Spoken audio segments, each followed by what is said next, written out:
O'zbekistonda qaysi elektromobillarning narxi oshyapti yoki tushyapti?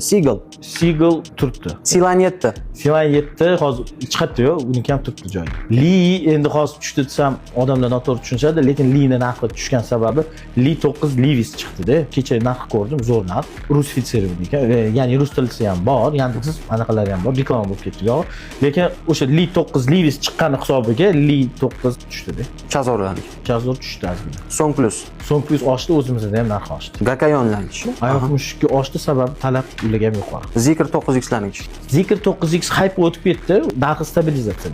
Geelycha. U Geely zo'r mashina. Aytgancha Geely BYD'ning asosiy raqobatchisi. Geely mana O'zbekistonga endi kirib kelyapti-da. Endi odamlar tushunishyapti-da Geelyni.